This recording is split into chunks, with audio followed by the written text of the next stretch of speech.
ഞങ്ങളും ക്രൂശിക്കപ്പെട്ട ക്രിസ്തുവിനെ പ്രസംഗിക്കുന്നു. ലൂക്കോസിൻ്റെ സുവിശേഷം 18-ാം അധ്യായത്തിൻ്റെ ഒടുവിലത്തെ ഖണ്ഡിക 38-ാം വാക്യം വായിക്കാം.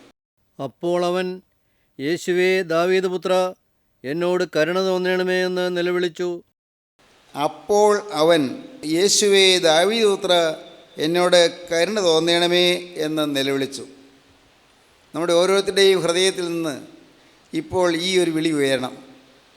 യേശുവേ എന്നോട് കരുണ തോന്നണമേ, യേശുവേ എന്നോട് മനസ്സലിയണമേ. എൻ്റെ ഹൃദയത്തിൽ ഒരു ശൂന്യതയുണ്ട്, ആ ശൂന്യത നീ മാറ്റിത്തരണമേ. എൻ്റെ ഹൃദയത്തിൽ ചില വേദനാ വിഷയങ്ങളുണ്ട്, കർത്താവേ കരുണ തോന്നണമേ. ഞാൻ ചില രൂക്ഷമായ പ്രശ്നങ്ങളെ അഭിമുഖീകരിക്കുകയാണ്, എന്നോട് കരുണ തോന്നണമേ. കർത്താവേ, മുന്നോട്ടുള്ള ഗതി വഴി അടഞ്ഞ് ഞാൻ അന്താളിച്ച് നിൽക്കുകയാണ്, എന്നോട് കരുണ തോന്നണമേ. എൻ്റെ ഏറ്റവും പ്രിയപ്പെട്ടവൻ കടന്നുപോയല്ലോ കർത്താവേ, ഞാൻ ഒറ്റപ്പെട്ടു പോയല്ലോ, എന്നോട് കരുണ തോന്നണമേ. എൻ്റെ ഏറ്റവും പ്രിയപ്പെട്ടവൾ കടന്നുപോയല്ലോ കർത്താവേ, എന്നോട് കരുണ തോന്നണമേ. വിവാഹമോചനത്തിൻ്റെ വക്കിലെത്തി നിൽക്കുകയാണല്ലോ കർത്താവേ, എന്നോട് കരുണ തോന്നണമേ. ഏറ്റവും ഭയങ്കരമായ രോഗമാണെന്ന് മനസ്സിലായല്ലോ കർത്താവേ, എന്നോട് കരുണ തോന്നണമേ. ആണല്ലോ പറഞ്ഞത്, എന്നോട് കരുണ തോന്നണമേ. കർത്താവേ, എൻ്റെ ജീവിതത്തിൽ സമാധാനമില്ലാതെ ഞാൻ അഴലുന്നല്ലോ, എന്നോട് കരുണ തോന്നണമേ. എൻ്റെ കുടുംബത്തിൽ ചില പ്രശ്നങ്ങളായി ഞാൻ വലയുന്നല്ലോ, എന്നോട് കരുണ തോന്നണമേ. യേശുവേ എന്നോട് കരുണ തോന്നണമേ. ലളിതമായ പ്രാർത്ഥനയാണ്, നമുക്കെല്ലാവർക്കും പ്രാർത്ഥിക്കേണ്ട പ്രാർത്ഥനയാണ്, നാം എല്ലാവരും പ്രാർത്ഥിക്കേണ്ട പ്രാർത്ഥനയാണ്. കാരണം നാം എല്ലാവരും ആവശ്യക്കാരാണ്. എല്ലാം ഉണ്ട്, പക്ഷേ സമാധാനം മാത്രമില്ലാത്ത ആളുകളാണ് അനേകം ആളുകളും. എല്ലാം ഉണ്ട്. വിദ്യാഭ്യാസമില്ലേ? നല്ല വിദ്യാഭ്യാസമുണ്ട്. അല്ല, ജീവിത സൗകര്യങ്ങളില്ലേ? തീർച്ചയായിട്ടും ഉണ്ട്. നല്ല മനോഹരമായ വീടില്ലേ? ഉണ്ട്. എന്തിനാണ് കുറവ്? പുറമേ നോക്കിയാൽ കുറവൊന്നുമില്ല, ഒന്നിനും കുറവില്ല.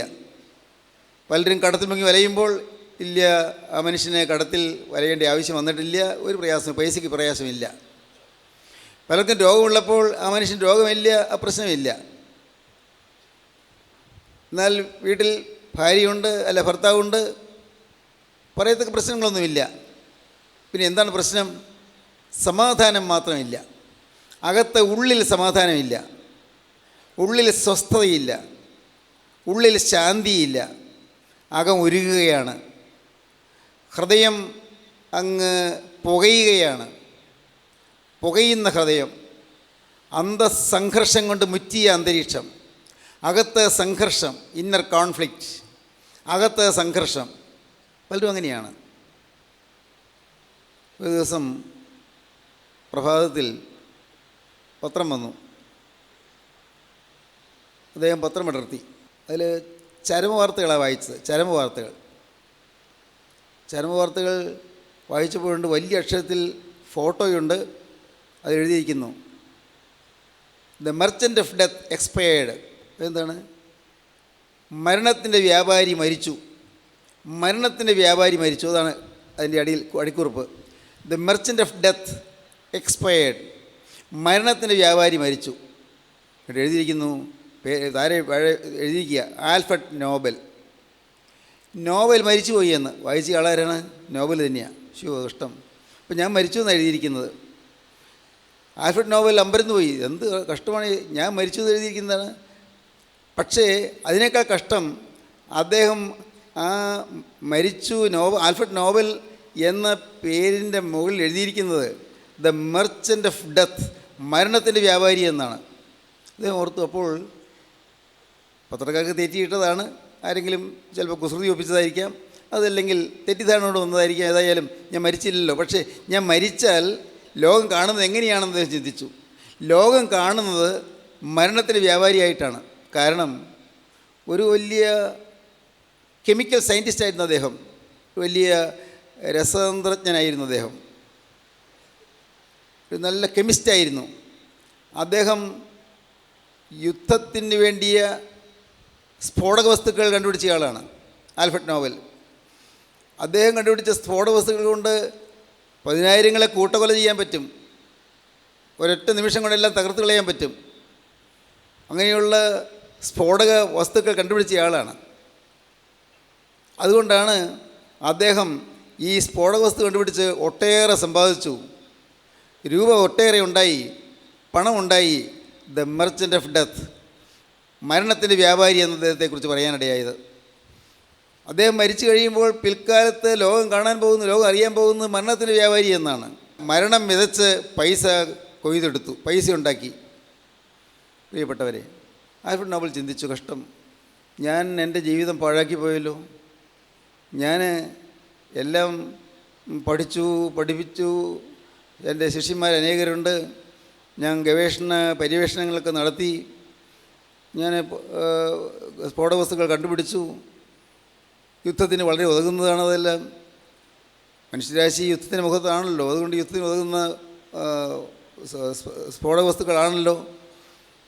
അപ്പോൾ ഇതൊക്കെ ഞാൻ കണ്ടുപിടിച്ചു. പക്ഷേ ലോകം എന്നെ കാണാൻ പോകുന്നത് ഈ മനുഷ്യനെ കൊന്ന് സമ്പാദിച്ച മനുഷ്യനെ കൊല്ലാനുള്ള ഉപകരണം കണ്ടുപിടിച്ച് സമ്പാദിച്ച മനുഷ്യൻ ഒടുപടി സമ്പാദിച്ചു, അതല്ലേ പറയാൻ പോകുന്നത്. അദ്ദേഹം തീരുമാനിച്ചു, ഇത് തിരുത്തി കുറിക്കണം, മരണത്തിൻ്റെ വ്യാപാരി എന്നുള്ളത് തിരുത്തി കുറിക്കണം. അദ്ദേഹം തീരുമാനിച്ചു, ലോകത്ത് ജനോപകാരപ്രദമായ കാര്യങ്ങൾ ചെയ്യുന്ന ആളുകൾക്ക്, സമാധാനം ഉണ്ടാക്കുന്നവർക്ക്, വൈദ്യശാസ്ത്രത്തിൽ അത്യത്ഭുതകരമായ കണ്ടുപിടുത്തങ്ങൾ നേടുന്നവർക്ക്, ഊർജ്ജതന്ത്രത്തിലും രസതന്ത്രത്തിലും ഉന്നതമായ വിജയം കൈവരിക്കുന്നവർക്ക്, സാഹിത്യത്തിൽ പ്രതിഭാശാലികളായവർക്ക്, അവർക്കെല്ലാം സമ്മാനം കൊടുക്കാൻ തീരുമാനിച്ചു. അങ്ങനെയാണ് നോബൽ പ്രൈസ് എന്ന ഒരു സമ്മാന വിതരണ സമ്പ്രദായം ആവിർഭവിച്ചത്. ദൈവത്തിന് സ്തോത്രം. പ്രിയപ്പെട്ടവരെ, നാം എല്ലാം കടന്നു പോകും. ഭാവി തലമുറ നമ്മെ എങ്ങനെയായിരിക്കും കാണുക? ഭാവി തലമുറ, നമ്മുടെ മക്കളുടെ മക്കൾ നമ്മളെ എങ്ങനെയായിരിക്കും കാണുക? അല്ല, നമ്മുടെ നാട്ടുകാർ നമ്മളെക്കുറിച്ച് എങ്ങനെയായിരിക്കും വിചാരിക്കുക? നമ്മുടെ സഭയിലുള്ളവർ നമ്മെക്കുറിച്ച് എന്തായിരിക്കും വിചാരിക്കുക? അവരും തിരുമേനിമാരും അച്ഛന്മാരും എന്തായിരിക്കും വിചാരിക്കുക? ആർക്കറിയാം, അല്ലേ? ഓരോരുത്തരും എങ്ങനെയാണ് നമ്മളെക്കുറിച്ച് ചിന്തിക്കാൻ പോകുന്നത്? നമ്മെ അറിയുന്ന ആളുകൾ നമ്മളെക്കുറിച്ച് എന്താണ് ചിന്തിക്കുന്നത്? പ്രിയപ്പെട്ടവരെ, ചിന്തിക്കൂ, നാം അടുത്ത തലമുറയിലേക്ക് നന്മ എന്തെങ്കിലും കൈമാറിയിട്ടായിരിക്കുമോ പോകുന്നത്? ചിരസ്ഥായിയായ നന്മ, നിലനിൽക്കുന്നതായ നന്മ, നിലനിൽക്കുന്നതായ ഐശ്വര്യപൂർവമായ നന്മ കൈമാറിയിട്ട് വേണം നമുക്ക് ഇവിടെ നിന്ന് കടന്നു പോകാൻ. നന്മ ഒന്നേ ഉള്ളൂ, ക്രിസ്തുവാണ് നന്മ. യേശുക്രിസ്തു മാത്രമാണ് നന്മ. ക്രിസ്തു ഇല്ലെങ്കിൽ അവിടെ നന്മയില്ല. ക്രിസ്തു ഉണ്ടെങ്കിൽ നന്മയുണ്ട് താനും. ക്രിസ്തു നമ്മുടെ ജീവിതത്തിലുണ്ടെങ്കിൽ അവിടെ നന്മയാണ്. ആരെല്ലാം തിന്മയെന്ന് പറഞ്ഞാലും, ആരെല്ലാം തെറ്റിദ്ധരിച്ചാലും, യേശുക്രിസ്തു നമ്മുടെ ഈ കൊച്ചു ഹൃദയത്തിനുള്ളിൽ ഉണ്ടെങ്കിൽ അവിടെ നാം ഭാഗ്യശാലികളാണെന്ന നന്മയുടെ പ്രതീകങ്ങളാണ്, സംശയമില്ല. നന്മ, കർത്താവായ യേശുക്രിസ്തു ഹൃദയത്തിലുള്ളവൻ ഭാഗ്യവാൻ. യേശുക്രിസ്തു ഹൃദയത്തിൽ വരണം. യേശുക്രിസ്തു ഹൃദയത്തിലേക്ക് വരുവാൻ വാതിൽക്കൽ നിൽക്കുകയാണ്. വീടിൻ്റെ വാതിൽക്കൽ പുറത്തുനിന്ന് നിൽക്കുകയാണ്. കർത്താവ് അകത്തേക്ക് കയറാൻ ആഗ്രഹമുണ്ട്. നാം ഒരു ചെറിയ കാര്യം ചെയ്താൽ മതി. കർത്താവേ, എന്നോട് കരുണ തോന്നണമേ എന്ന് പറഞ്ഞ് നിലവിളിക്കുക. കർത്താവേ, നീ എന്നോട് കരുണ തോന്നണമേ. അവിടത്തേക്ക് പ്രവേശിക്കാൻ പറ്റിയ ഒരു സ്ഥലമല്ല എൻ്റെ ഹൃദയം. എന്തെല്ലാമാണ് ഈ ഹൃദയത്തിനുള്ളിലുള്ളത്? അഹന്തയുണ്ട്, കർത്താവേ, നിഗളമുണ്ട്, ദ്രവ്യാഗ്രഹമുണ്ട്, സ്വാർത്ഥതയുണ്ട്, സ്ഥാനമോഹമുണ്ട്, അധികാര ഗർവമുണ്ട്. കർത്താവേ, എൻ്റെ ദൈവമേ, എൻ്റെ ഹൃദയത്തിൽ ദ്രവ്യാഗ്രഹമുണ്ട്, എൻ്റെ ഹൃദയത്തിൽ അസൂയയുണ്ട്, എൻ്റെ ഹൃദയത്തിൽ അശുദ്ധ വികാരങ്ങളുണ്ട്, മ്ലേച്ഛ മോഹങ്ങളുണ്ട്. ഞാൻ തന്നെ നിയന്ത്രിക്കാൻ നോക്കിയിട്ട് നിയന്ത്രിക്കാനാകാത്തതായ ചില ചിന്തകൾ കടന്നു വരുന്നുണ്ട്. എൻ്റെ കർത്താവേ, ചിലരോട് നല്ല വൈരാഗ്യമുണ്ട്, ചില ഇഷ്ടക്കുറവുണ്ട്, പകയുണ്ട്, വിദ്വേഷമുണ്ട്, ചിലരെക്കുറിച്ച് ചില ചീത്ത അഭിപ്രായങ്ങളുണ്ട്. കർത്താവേ, ഞാൻ ചിലരെ കുറിച്ച് ചില മുൻവിധികൾ ഹൃദയത്തിൽ നിരൂപിച്ച് വെച്ചിട്ടുണ്ട്. എൻ്റെ കർത്താവേ, തെറ്റുകളേറെ, അഴുക്കായ വികാരങ്ങളും വിചാരങ്ങളും എൻ്റെ ഹൃദയം നിറഞ്ഞിരിക്കുന്നു. അശുദ്ധി തിങ്ങുന്ന ഹൃദയം. ഈ കൊച്ചു ഹൃദയത്തിലേക്ക് യേശുവേ, നീ വരണമെന്ന് പറയാൻ എനിക്ക് യോഗ്യതയില്ല. പക്ഷേ ഞാൻ ഇത് മാത്രം പറയുന്നു, കർത്താവേ, എന്നോട് കരുണ തോന്നണമേ. യേശുവേ, ദാവീദുപുത്രാ, എന്നോട് കരുണ ചെയ്യണമേ. അത് നമുക്ക് പറയാൻ പറ്റൂ. അത് നമുക്ക് പറയാം, എല്ലാവർക്കും പറയാം. ഏത് ഘോര പാതകിക്കും പറയാം, ഏത് ദുഷ്ടമനുഷ്യനും പറയാം, കർത്താവേ എന്നോട് കരുണ തോന്നണമേ. നിരന്തരം മദ്യപിച്ച് വന്ന് ഭാര്യയെ തല്ലുന്നതിനും പറയാം, കർത്താവേ എന്നോട് കരുണ തോന്നണമേ. ഭർത്താവിനോട് മറുതലിച്ച് ഭർത്താവിൻ്റെ കൂടെ താമസിക്കാൻ മടിച്ച് അങ്ങ് സ്വന്തം വീട്ടിൽ പോയി നിൽക്കുന്ന സ്ത്രീക്കും പറയാം, കർത്താവേ എന്നോട് കരുണ തോന്നണമേ. സംശയവിചാരം കൊണ്ട്, സംശയ രോഗം കൊണ്ട് ഭാര്യയെ സംശയിക്കുന്നതിന് പറയാം, കർത്താവേ കരുണ തോന്നണമേ എന്ന്. രോഗം ബാധിച്ച് വലഞ്ഞ് വിഷമിച്ച് ചികിത്സകൾ ഫലിക്കാതിരിക്കുന്ന മനുഷ്യൻ പറയാം, കർത്താവേ കരുണ തോന്നണമേ എന്ന്. ദൈവത്തിന് സ്തോത്രം. ദൈവത്തിന് വലിയ നാമം മഹത്വപ്പെടട്ടെ. ദൈവത്തിന് സ്തോത്രം. പ്രിയപ്പെട്ടവരെ, നിങ്ങൾക്ക് ഓരോരുത്തർക്കും പറയാം, കർത്താവേ കരുണ തോന്നണമേ. മക്കൾ വഴിതെറ്റി പോകുന്നതുകൊണ്ട്, മക്കളുടെ സ്വഭാവം മോശമായതുകൊണ്ട്, അവർ ചീത്ത വഴികളിലൂടെ പോകുന്നതുകൊണ്ട്, അവർ ഏറ്റവും മ്ലേച്ഛമായ വഴികൾ സ്വീകരിച്ചതുകൊണ്ട്, അവർ ചീത്ത കൂട്ടുകെട്ടിൽ പോയി നശിക്കുന്നതുകൊണ്ട്, അവർ പഠിക്കാതെ ജീവിതം ഉഴപ്പിക്കളയുന്നതുകൊണ്ട് നിങ്ങൾക്ക് പറയാം, കർത്താവേ കരുണ തോന്നണമേ എന്ന്. ദൈവത്തിന് സ്തോത്രം.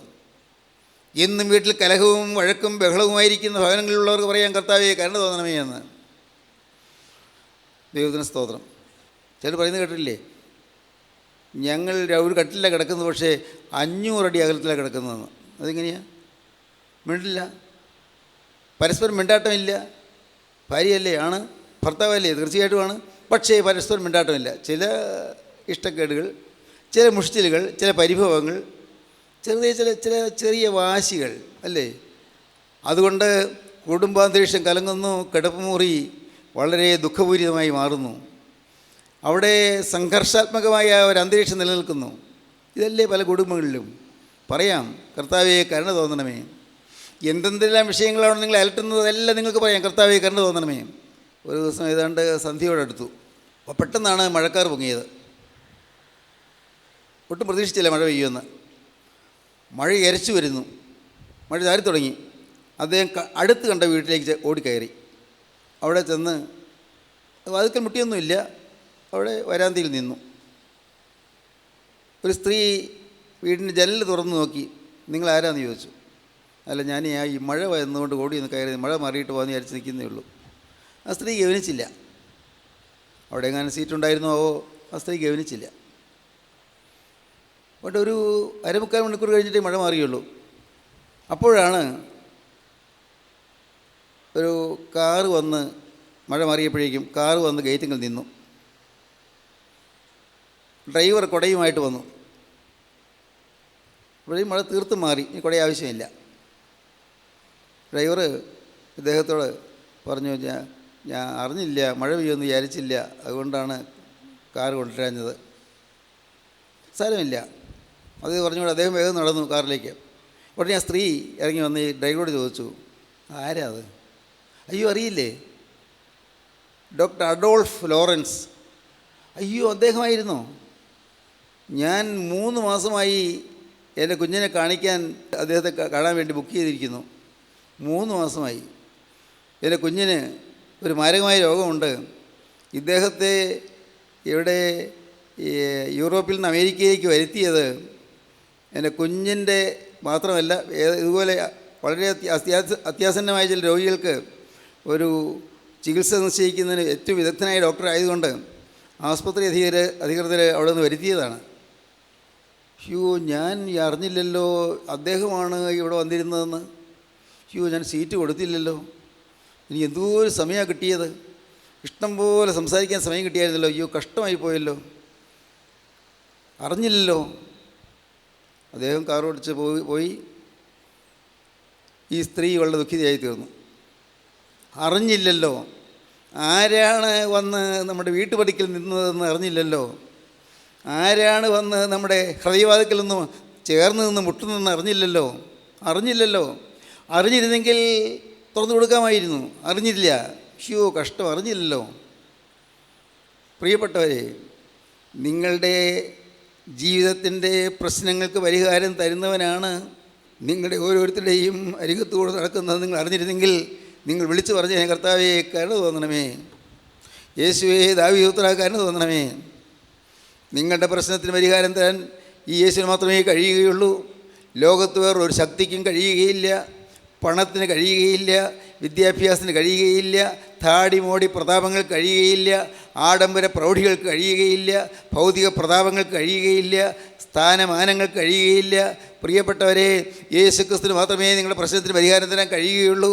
ആ യേശുവാണ് ഇപ്പോൾ നിങ്ങളുടെ അരികത്തോടെ നടക്കുന്നത് നിങ്ങൾ അറിഞ്ഞിരുന്നെങ്കിൽ നിങ്ങൾ തീർച്ചയായും നിങ്ങൾ ഹൃദയവാതികൾ തുറന്നു കൊടുത്തേനെ. കർത്താവേ, എഴുന്നള്ളി വരണമേ, കർത്താവേ, കരുണ തോന്നണമേ. എത്രയോ സമയം നമുക്ക് കിട്ടുകയാണ്, ദിവസങ്ങൾ നമുക്ക് കിട്ടുകയാണ്. തിരുവചനം ധ്യാനിക്കാൻ ദിവസങ്ങൾ കിട്ടുന്നു, വചനം കേൾക്കാൻ സമയങ്ങൾ കിട്ടുന്നു. ദൈവത്തിന് സ്തോത്രം. സഹോദരങ്ങളെ, നിങ്ങൾ വന്നത് നന്നായി. ഞാൻ എല്ലാ യോഗത്തിലും പറയാറുണ്ടല്ലോ വന്നത് നന്നായി എന്ന്. കാരണം മറ്റൊന്നുമല്ല, വന്നത് നന്നായി. എനിക്കറിയാം നിങ്ങൾ ആരുടെ അടുക്കലേക്കാണ് വന്നതെന്ന്. നിങ്ങളൊരു വ്യക്തിയുടെ അടുക്കലേക്കല്ല വന്നത്, അല്ല വേറെ ഏതാനും ചില വ്യക്തികളുടെ അടുക്കലേക്കല്ല നിങ്ങൾ വന്നത്. നിങ്ങളൊരു കൂട്ടായ്മയിലേക്കല്ല വന്നത്, നിങ്ങൾ ഒരു ഫെലോഷിപ്പിലേക്കല്ല വന്നത്. നിങ്ങൾ വന്നിരിക്കുന്നത് കർത്താവായ യേശു ക്രിസ്തുവിൻ്റെ പാദത്തിങ്കലേക്കാണ്. ഗോകുൽത്തായിൽ 3 ആണികൾ തൂങ്ങിയ കർത്താവായ യേശുവിൻ്റെ ചോട്ടടിയിലേക്കാണ് നിങ്ങൾ വന്നിരിക്കുന്നത്. തിരുരക്തം ഒലിച്ചൊലിച്ചിറങ്ങുന്നതായി കുരിശിൻ്റെ ചുവട്ടിലേക്കാണ് നിങ്ങൾ വന്നിരിക്കുന്നത്. യേശു ക്രിസ്തുവിൻ്റെ പരിപാവനമായ പാദങ്ങളിലേക്കാണ് നിങ്ങൾ വന്നിരിക്കുന്നത്. ക്രിസ്തുവിൻ്റെ ആണിപ്പാടുള്ള പാദങ്ങളിലേക്ക് വന്നിരിക്കുമ്പോൾ നിങ്ങൾക്ക് പറയാം, യേശുവേ കരുണ തോന്നണമേ, യേശുവേ കരുണ തോന്നണമേ.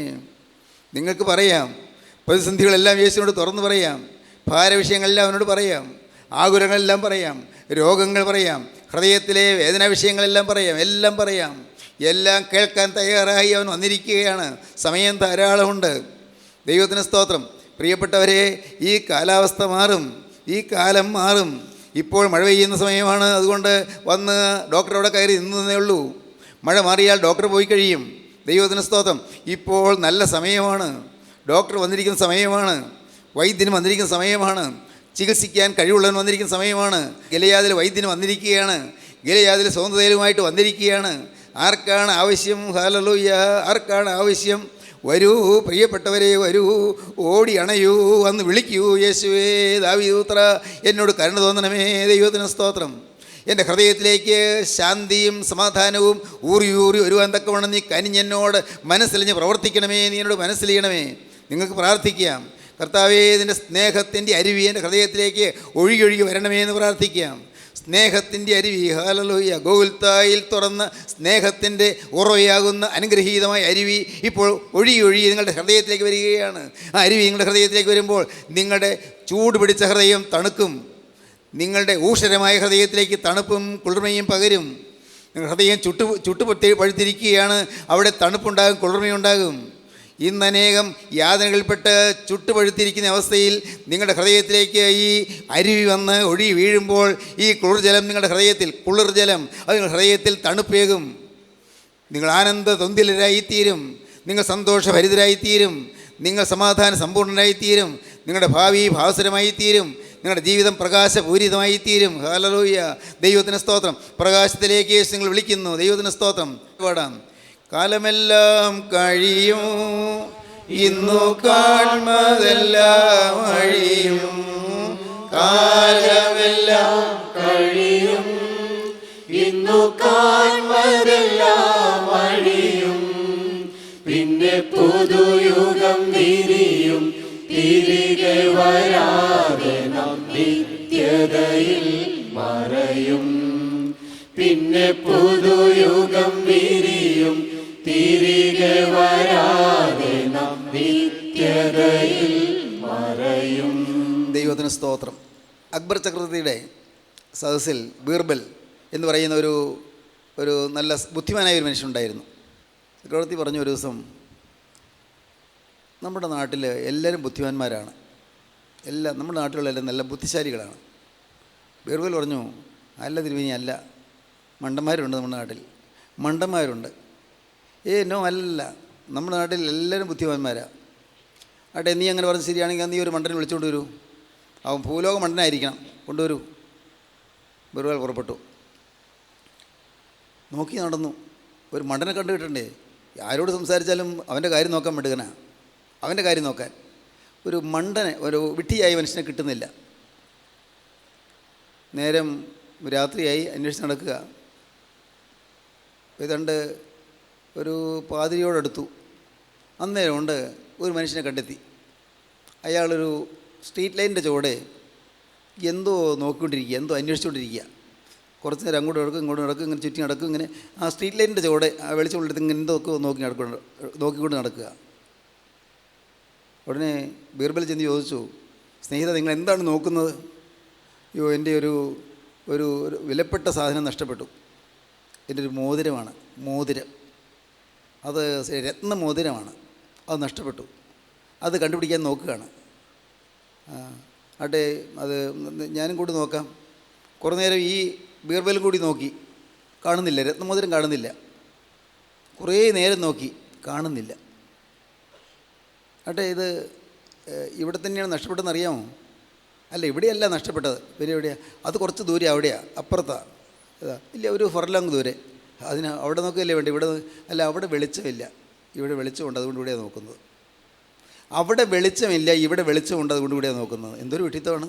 പറ്റിയ വെട്ടിയെ കിട്ടി, ശരി മണ്ടനെ കിട്ടി. വെളിച്ചം ഉള്ളയിടത്താണ് നോക്കുന്നത്, സാധനം പോയിടത്തല്ലേ നോക്കേണ്ടത്.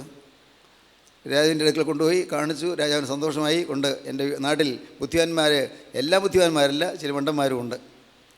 ഇതൊരു കഥയാണ്, നടന്നതാകണമെന്നില്ലായിരിക്കും, ഒരു ചെറിയൊരു കഥ. പക്ഷേ കേൾക്കൂ, നിങ്ങൾ കേൾക്കൂ. ഇന്ന് അനേകർ വെളിച്ചമില്ലാത്തയിടത്ത് എന്തെല്ലാമോ നഷ്ടപ്പെട്ടതുകൊണ്ട് നിങ്ങൾ വെളിച്ചം പരിധി നടക്കുകയാണ്. പക്ഷേ വെളിച്ചം പരിധി നടന്നുകൊണ്ട് കാര്യമില്ല. നിങ്ങളുടെ ജീവിതത്തിലൊന്ന് നഷ്ടം, അത് ആ നഷ്ടപ്പെട്ടിടത്ത് വെളിച്ചം വരണം. നഷ്ടപ്പെട്ടിടത്ത് വെളിച്ചം വരാതെ വെളിച്ചം ഉള്ളിടത്തേക്ക് ഓടിപ്പോയിട്ട് കാര്യമില്ല. നഷ്ടം എവിടെ വന്നുവോ അവിടെ വെളിച്ചം വരണം. നഷ്ടമുള്ളയിടത്ത് വെളിച്ചം വന്നാൽ നഷ്ടപ്പെട്ടത് തിരികെ കിട്ടും. ദൈവത്തിന് സ്തോത്രം. മനസ്സിലായോ? നഷ്ടപ്പെട്ടയിടത്ത് വെളിച്ചം വന്നാൽ നഷ്ടപ്പെട്ടത് തിരികെ കിട്ടും. ഇന്ന് അനേകരും നഷ്ടപ്പെട്ട പലതിനും വേണ്ടി കേണുകൊണ്ടിരിക്കുകയാണ്, കരഞ്ഞുകൊണ്ടിരിക്കുകയാണ്. നഷ്ടപ്പെട്ട പലതിനും വേണ്ടി സമാധാനം നഷ്ടപ്പെട്ടു, സുഖം നഷ്ടപ്പെട്ടു, ആരോഗ്യം നഷ്ടപ്പെട്ടു, ധനം നഷ്ടപ്പെട്ടു, സ്നേഹം നഷ്ടപ്പെട്ടു. അല്ലേ, ഇന്ന് നമ്മുടെ നാടുകളിലെല്ലാം വന്നിരിക്കുന്ന വലിയൊരു കെടുതിയല്ലേ വിവാഹമോചനം.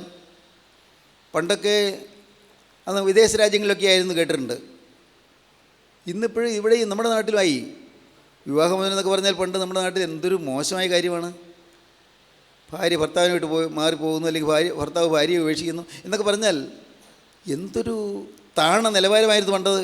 ഇന്നോ അതെല്ലാം അത്ര തന്നെ മോശമായിട്ട് ആരും കണക്കാക്കുന്നില്ല. നഷ്ടപ്പെട്ട സ്നേഹം നഷ്ടപ്പെട്ടിരിക്കുന്നു. ഏറ്റവും വലിയ നഷ്ടം അതാണ്, സ്നേഹം നഷ്ടപ്പെട്ടു പോയിരിക്കുന്നു. നഷ്ടങ്ങൾ പലതുകൊണ്ട് കാലങ്ങൾ നഷ്ടപ്പെടുത്തിയവരുണ്ട്. കാലങ്ങൾ, അയ്യോ പഠിക്കേണ്ട സമയത്ത് പഠിച്ചോളാമായിരുന്നു, നഷ്ടപ്പെട്ടു പോയല്ലോ. നഷ്ടപ്പെടുത്തിയവർ അനേകം ആളുകൾ പലതും നഷ്ടപ്പെട്ടവരാണ്. സുഖം നഷ്ടപ്പെട്ടവർ, ഞാൻ പറഞ്ഞല്ലോ, ആരോഗ്യം നഷ്ടപ്പെട്ടവർ, സമാധാനം നഷ്ടപ്പെട്ടവർ, സ്നേഹം നഷ്ടപ്പെട്ടവർ. ഇതെല്ലാം തിരികെ കിട്ടുകയില്ലേ? നഷ്ടപ്പെട്ടത് തിരികെ കിട്ടുകയില്ലേ? നിങ്ങളാരെങ്കിലും ചിന്തിക്കാറുണ്ടോ? നഷ്ടപ്പെട്ടത് തിരികെ കിട്ടുകയില്ലേ? കിട്ടും, സത്യം കിട്ടും.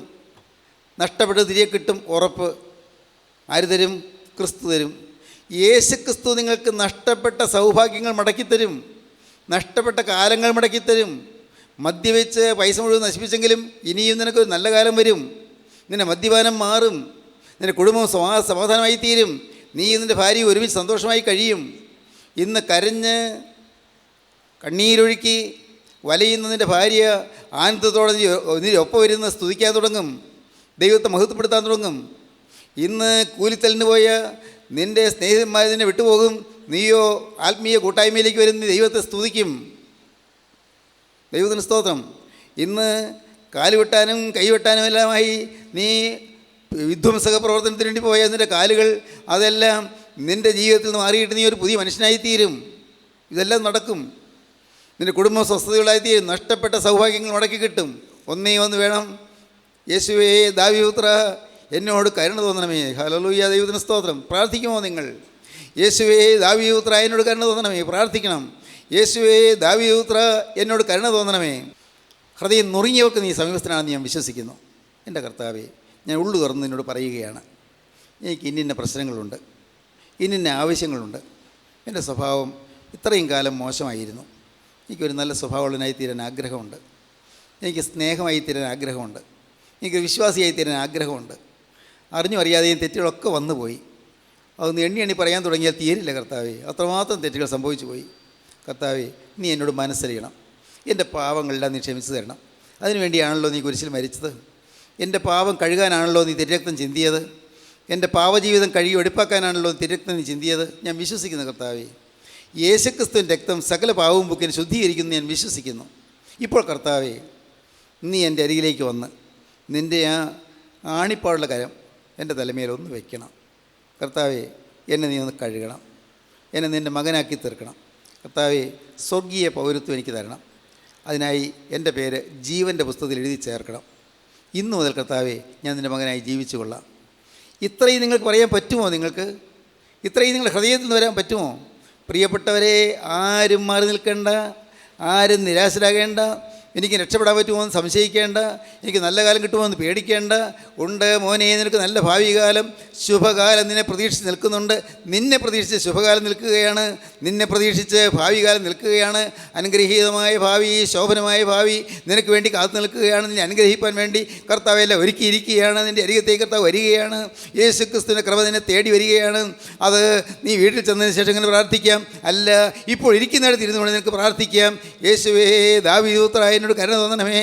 നാഥാ, നീ കടന്നു പോകുന്നതിന് മുൻപ് യേശുവേ, നിൻ്റെ ആണിപ്പാടുള്ള കരുണ തലമേൽ വെച്ച് തിരുരക്തൻ്റെ തലമേൽ പുരട്ടി എന്നെ നിൻ്റെ മകനാക്കി തീർക്കണമേ, എന്നെ നിൻ്റെ മകളാക്കി തീർക്കണമേ. യേശുവേ, എന്നെ നീ വിശുദ്ധീകരിക്കണമേ. കറകളെല്ലാം കഴുകണമേ, തിന്മകളെല്ലാം മാറ്റണമേ, അശുദ്ധിയെല്ലാം നീക്കണമേ, എന്നെ പുതിയ മനുഷ്യനാക്കി മാറ്റണമേ. യേശുവേ, ഇന്നു മുതൽ ഞാൻ പുതിയ മനുഷ്യനായി ജീവിക്കുന്നു എന്നോട് വാക്ക് പറയുന്നു. യേശുവേ, ഇന്നു മുതൽ ഞാൻ പുതിയ സൃഷ്ടിയായി ജീവിക്കുന്നു എന്നോട് വാക്ക് പറയുന്നു. ഇത്രയും കാലം പാഴായി പോയല്ലോ കർത്താവേ, ഇത്രയും കാലം നഷ്ടപ്പെട്ടു പോയല്ലോ കർത്താവേ. ഇന്ന് എൻ്റെ യേശുനാഥ, നീ എൻ്റെ അരികിലേക്ക് വരണമേ.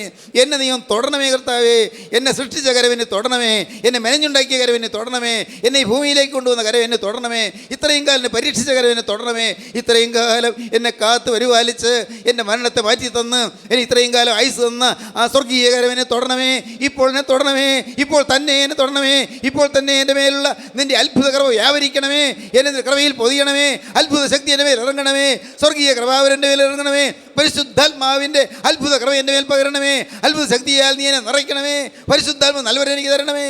പരിശുദ്ധാത്മാവിൻ്റെ അഭിഷേകത്തിൻ്റെ തൈലം എൻ്റെ മേൽ പുരട്ടണമേ. ഹാലലൂയ, ഹാലലൂയ, ഹാലലൂയ, ഹാലലൂയ, ഹാലലൂയ. ദൈവജനമേ, നിങ്ങൾ പ്രാർത്ഥിക്കേണ്ട സമയമാണിത്. നിങ്ങൾ യാചിക്കേണ്ട സമയമാണിത്. നിങ്ങൾ യാചിക്കൂ, ദൈവത്തോട് അപേക്ഷിക്കൂ. യേശുവേ, നിൽക്കണമേ കർത്താവേ, ഒന്ന് നിൽക്കണമേ. എന്നോട് കരുണ തോന്നണമേ. എന്നെ തൊടണമേ. ഹാലലൂയ, ദൈവത്തിന് സ്തോത്രം.